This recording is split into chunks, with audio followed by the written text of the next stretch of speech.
के धामनोद से एक हैरान कर देने वाला मामला सामने आया। यहां टेक्निकल गड़बड़ी के चलते कुछ पल के लिए स्कूल संचालक विनोद डोंगले अरबपति बन गए। उनके डीमेट अकाउंट में अचानक 2817 करोड़ रुपए बैलेंस दिखाने लगा।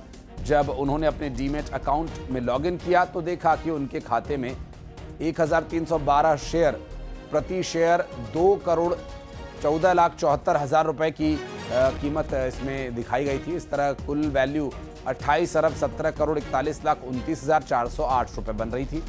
और इतनी बड़ी रकम देखकर डोंगले साहब पहले तो हैरान रह गए और कुछ पलों के लिए उन्हें लगा जैसे उनकी किस्मत ही पलट गई हो, चमक गई हो और बुलंद हो गई हो। लेकिन कुछ देर बाद सच्चाई जब सामने आई तो डोंगले साहब वापस जमीन पर आए और शेयर की रेट फिर से नॉर्मल हो गई।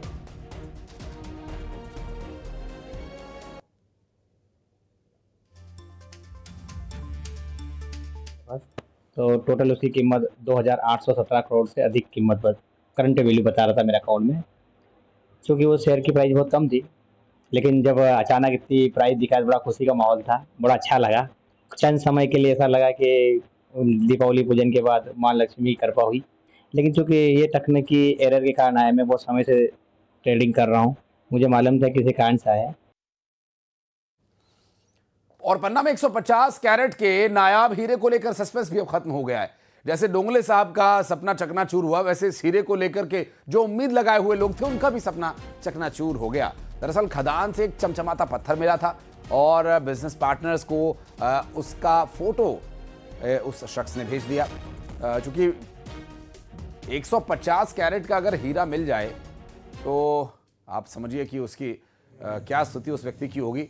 जैसा कि 2800 करोड़ रुपए का बैलेंस देख करके डोंगले साहब की हो गई थी। इससे पहले बता दें कि ये पूरा विवाद 5 सितंबर को कृष्ण कल्याणपुर के पट्टी की हीरा खदान में शुरू हुआ था और खदान संचालक को खदान में 150 कैरेट की चमकीली वस्तु मिली और उसके पार्टनर ने दावा किया कि ये तो हीरा है। इसके बाद खदान में झगड़ा शुरू हो गया। पार्टनर ने ये हीरा थाने में जमा करा दिया। सभी के मन में ये था कि ये हीरा है और इसकी जो लगभग अनुमानित कीमत है वो 50 करोड़ से अधिक की होनी चाहिए। और पन्ना में चूंकि अमूमन 5 सितंबर को एक आदमी दयाराम पटेल है, वो आप किशोर भाई साहब हैं, हमारे बराबर के पार्टनर हैं, इंदौर से हैं। इनके मोबाइल में वो फ़ोटो भेजा कि ये पत्थर मिला है।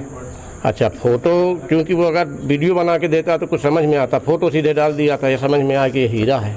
जांच में यह समझ में आया कि ये जियोड एक फॉर्म होता है जिसमें एक क्रिस्टलाइन क्वार्ट्ज डेवलप होता है और ये एक तरीके का क्वार्ट्ज ही है और जिसको पुनः जांच करके पुनः थाने की ओर प्रतिवेदन बना करके भेजा जा रहा है। स्फटिक है?